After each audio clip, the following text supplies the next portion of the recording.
ঈদের সময় রাজধানী ঢাকার চিত্র পুরোপুরি পাল্টে যায়। লাখ লাখ মানুষ ঢাকা ছেড়ে গ্রামের বাড়িতে যায়, তাই চাহিদাও কম থাকে গণপরিবহনের। কর্মদিবসের মেট্রো রেলের এমন উপচে পড়া ভিড় দেখা যায় না। তবে এ কারণে ঈদুল আজহাকে সামনে রেখে আরেক দফা মেট্রো রেলের সূচিতে পরিবর্তন আনল মেট্রো রেল। আগে যেখানে পিক অফ পিকে একটি ট্রেন আরেকটি ট্রেন আসার ব্যবধান ছিল ৮ থেকে ১০ মিনিট, সেখানে ঈদের দিনগুলিতে মেট্রো রেল চলবে ১২ থেকে ১৫ মিনিট পর পর। এই সূচি অনুসরণ করা হবে ঈদের আগের ও পরের দিন। তবে ঈদের দিন বন্ধ থাকবে মেট্রো রেল চলাচল। এ নিয়ে আয়োজিত সংবাদ সম্মেলনে আরও জানানো হয়, ঈদের ছুটিতে মেট্রো রেল চললেও কাঁচা বা রান্না করা মাংস ও পশুর চামড়া বহন করা যাবে না মেট্রো রেলে। সরকারের প্রজ্ঞাপনে লেখা আছে যেটা কার্যকর হবে ১৯শে জুন ২০২৪ তারিখ থেকে।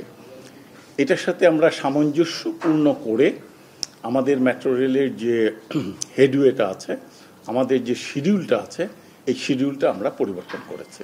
ঈদুল আজহা উপলক্ষে কুরবানির পশুর চামড়া, তারপরে এটা কুরবানির ছোট পশুও হতে পারে, তার সাথে সাথে কাঁচা মাংস অথবা রান্না করা মাংস, এগুলি বহন করা যাবে না।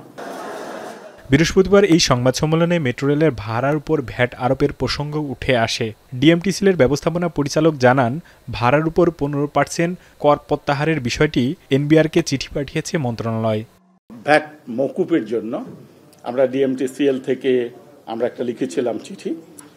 সেই চিঠিটা পরবর্তীতে আমাদের সড়ক পরিবহন ও মহাসড়ক বিভাগ থেকে একটা উপ-আনুষ্ঠানিক পত্রের মাধ্যমে আমাদের সচিব মহোদয় এটাকে এনবিআরে এটা করেছেন, অনুরোধ করেছেন এটা ইম্পোজ না করার জন্য। আমরা আশা করি এবং প্রত্যাশা করি সরকার হয়তো যাত্রীদের দিকে খেয়াল রাখবেন। এবং আপনারা সবাই জানেন যে ভ্যাটটা যিনি এটার উপকার ভোগ করেন তাকেই বহন করতে হয়। তা আমরাও এটার পিছনে পারসুয়েশন করে যাচ্ছি। রিজার্ভের চাপ কিংবা ডলারের দাম বেড়ে যাওয়ায় মেট্রো রেল চলমান প্রকল্পে প্রভাব ফেলবে কিনা সাংবাদিকদের এমন প্রশ্নের জবাবে এই কর্মকর্তা বলেন, মেট্রো রেলের কাজের সঙ্গে ডলারের দামের কোনো সম্পর্ক নেই। আমরা আমাদের কাজের কোন পর্যায়ে। কামরুজ্জামান হিমেল, এখন, ঢাকা। ওয়ালটন ফ্রিজ কিনে অনেকের মতো আপনিও হয়ে যেতে পারেন মিলেনিয়াল। সেরা পণ্যের সেরা অফার।